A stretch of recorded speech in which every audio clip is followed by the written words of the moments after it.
లో పుట్టావు, నువ్వు క్రైస్తవాన్ని అనుసరించు, నువ్వు హిందుస్థాన్లో పుట్టావు. నేను సనాతన ధర్మాన్ని అనుసరిస్తున్నా, నేను హిందుస్థాన్లో పుట్టాను. ఇది హిందూ మతం అనేది భగవంతుడు ఇచ్చినటువంటి మార్గాలు. అంటే నదులన్నీ సముద్రంలో కలిసినట్టే మన మార్గాలు వేరైనా భగవంతుడు చేరుకోవడానికి ఒక మంచి దారిని అన్నమాట ఎంచుకునే మార్గం. మరి ఇటువంటి మంచి కార్యక్రమాలు ఇందాక గురువు గారు చెప్పినటువంటి విషయాలు మా మనసుకి చాలా హత్తుకున్నాయి. ఎందుకంటే తద్వారా మేము ఇంకా చాలా నేర్చుకునేటటువంటి అవకాశం మాకు కల్పించారు.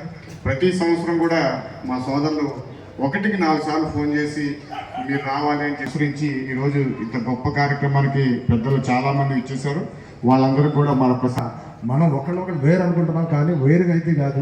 ఏ గ్రంథం చెప్పినా కూడా నువ్వు మానవులంతా ఒక్కటే అని, అదే మా స్ఫూర్తి. అదేవిధంగా మేము కూడా అదే స్ఫూర్తితో అంతా కలిసికట్టుగా ఉండే విధానంతో మా ఈ ప్రోగ్రాం చేస్తూ ఉంటాం. ఒకవేళ పురాణ తెలుగు గ్రంథం ఇక్కడ ఉంది, ఎవరికైనా కావాలంటే కూడాను ఫ్రీగా తీసుకెళ్ళవచ్చు. థ్యాంక్ యూ వెరీ మచ్ అండి. Thank you. తెలియజేసుకుంటున్నాము. ఇలాంటి సోదరభావం మన ఊరు, మన జిల్లా, మన రాష్ట్రమే కాదు దేశమంతా విరాజిల్లాలని కోరుకుంటున్నాను. ఈనాటి కార్యక్రమాల్లో ముందుగా జనాబ్ ఖాసిం ఖాన్ గారు, జమాత్ ఇస్లామీ బాధ్యులు, వారిని ఈనాటి కార్యక్రమం యొక్క విశిష్టతను వారి ప్రసంగం ద్వారా తెలియజేయాలని కోరుతున్నాను. జనాబ్ ఖాసిం ఖాన్ గారు. వారిపై విధిగామించబడ్డాయో అదేవిధంగా మీపై విధిగామించబడ్డాయి. తద్వారా మీలో దైవభక్తి, దైవ భీతి జనించాలి అని.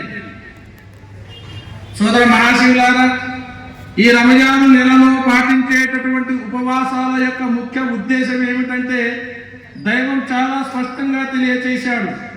మీలో దైవ భీతి జనించాలి, దైవానికి భయపడేటటువంటి దాసులుగా జీవితాన్ని కొనసాగించేందుకు ఈ రోజా ఉపవాసాలు దోహదపడాలి అని దైవం చాలా చక్కగా వివరించడం జరిగింది.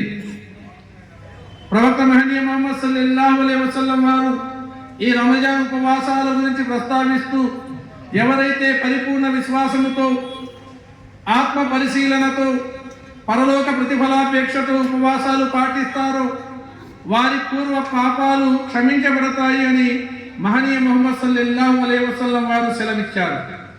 సోదరులారా, దైవ కృప వలన ఈ రోజుకి మనం దాదాపు 26 ఉపవాసాలు పూర్తి చేసుకున్నాము. ఇక దైవ చిత్తమైతే ఇక 3-4 ఉపవాసాలే మనం పాటించేటటువంటి అవకాశాలు ఉన్నాయి.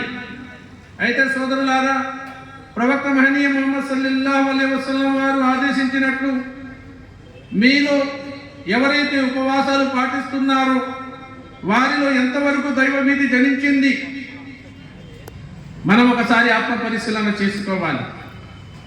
దైవానికి భయపడేటటువంటి దాసుడుగా నేను ఎంతవరకు మారాను,